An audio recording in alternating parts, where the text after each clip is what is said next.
In 1947, the House Committee on Un-American Activities summoned 10 Hollywood writers, directors, and producers to Washington to ask the question, Are you or have you ever been a member of the Communist Party? Are you a member of the Communist Party? Are you a member of the Communist Party? Previous defendants had answered no, or refused to answer at all. However, this group, dubbed the Hollywood 10 by the press, decided to respond, not by answering the query, but by questioning the committee's legal and moral rights to probe their personal beliefs.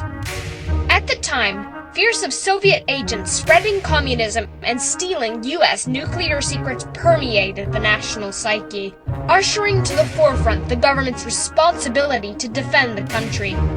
However, when the committee, nicknamed HUAC, questioned the 10's political views, it repressed their constitutional rights.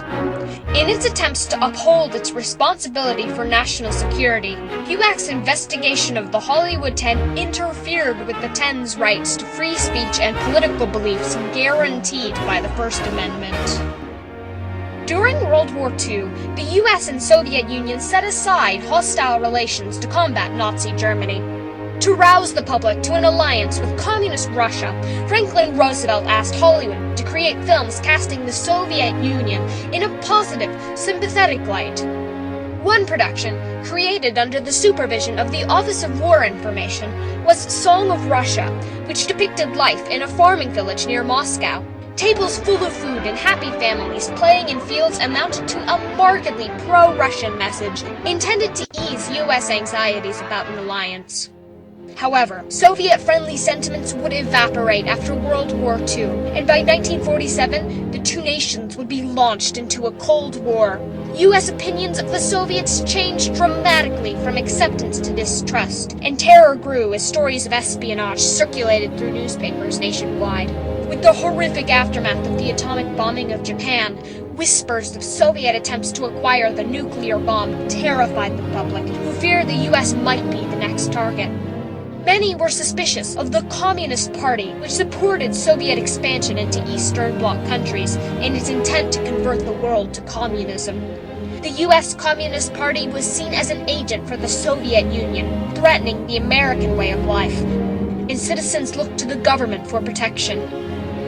The Dias Committee, founded before the war to investigate communist influence in the Federal Theater Project, gained prominence. Into 1945, after the election of a largely anti-communist Congress, it was transformed into the permanent House Committee on Un-American Activities.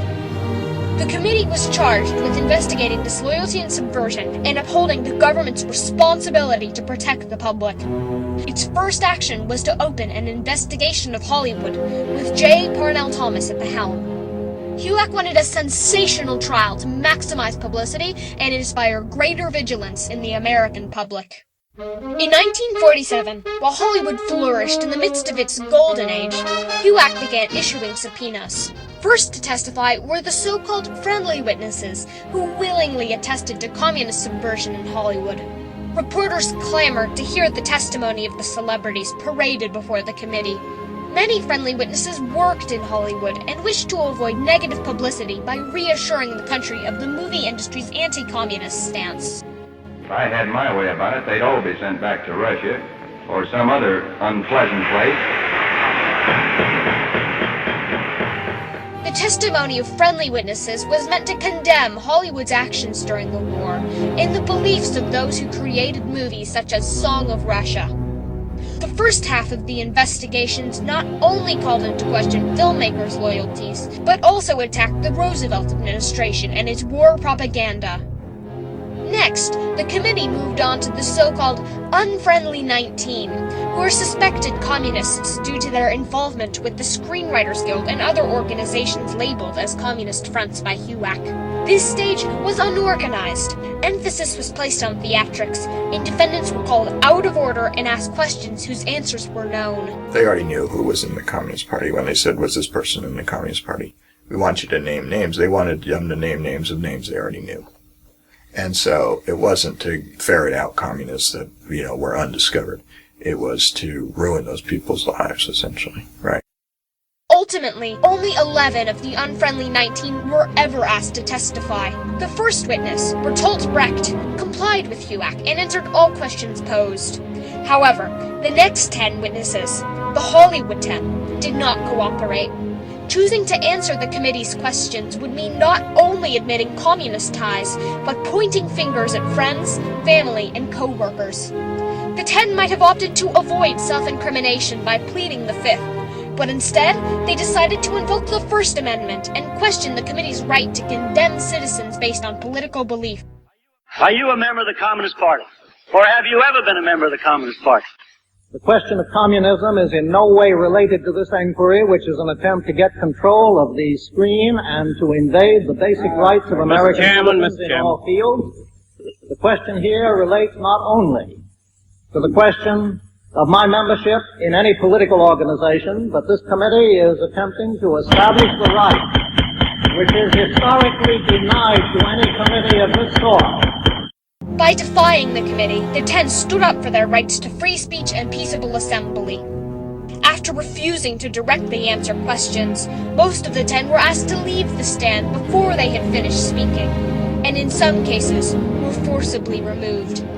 After the trials, the 10 were tried for contempt of Congress, and each was sentenced to over a year in prison. One of the trial's greatest consequences was the creation of the Hollywood blacklist by movie moguls afraid of being labeled un-American. After numerous failed appeals and fully served jail time, the 10 couldn't find work in Hollywood. They were the first to be placed on the blacklist, which expanded to include over 300 individuals. Thus, HUAC's attempts to force the 10 and others to reveal their political beliefs led to further punishment of people who practiced their freedom of speech and assembly. Oh, unquestionably, the rights of these people are subverted. Basically, if you have a right to speak freely or join or assemble freely or join organizations freely, but you're going to be fired, you're going to be indicted, you're going to be tried, you're going to be abused, you're going to therefore get the kind of publicity that's going to mean threatening phone calls, attacks on your children in the schools, that's as good as repression. The public held mixed opinions about the HUAC investigations. Despite a growing fear of communist infiltration, some were sympathetic to the unfriendly witnesses and acknowledged the usurpation of their rights. A few newspapers decried the trials as unfair and un-American, but most praised them as a step towards a more effective national defense. Figures such as Ayn Rand argued that the trials did not threaten the 10's rights. One cannot invoke these rights to protect an organization such as the Communist Party, which not merely preaches, but actually engages in acts of violence, murder, sabotage, and spying in the interests of a foreign government. Had Stalin won control of the U.S., American civil rights would have been more severely curtailed than they were by the HUAC investigations.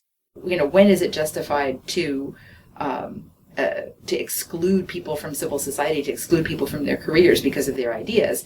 It's not. But one has to recognize that it started because people genuinely felt fearful, even though that fear may have been very exaggerated. After the trials, HUAC gained credibility, especially with the discovery of alleged spies such as Alger Hiss. Investigations of groups deemed communist fronts continued, and HUAC would hold another, better organized investigation in 1951 and use the right-wing magazine The Counterattack to release names of suspected communists. Meanwhile, as government investigations ballooned and senators such as Joe McCarthy began pointing fingers, public condemnation of communism grew more severe and sympathy for unfriendly witnesses faded. Ironically, the deflation of Communist Party membership would result more from the revelation of Stalin's cruelty rather than the efforts of HUAC. The committee would continue investigations until well into the 1970s. The Hollywood 10's appeals to the Supreme Court would fail.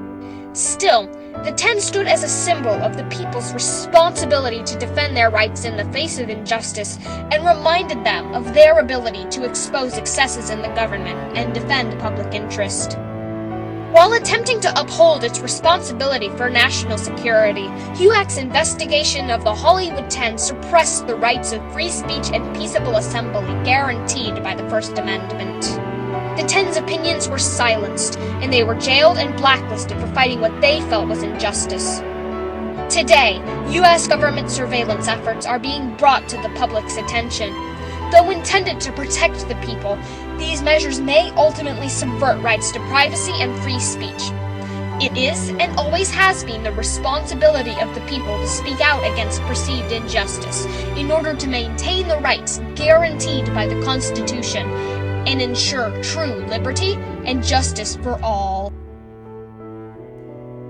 It's like a person saying, officer, there are communists under my bed. I don't see anything on the bed. That shows how tricky they are. I mean, that kind of thinking is something that people who are scared are prone to.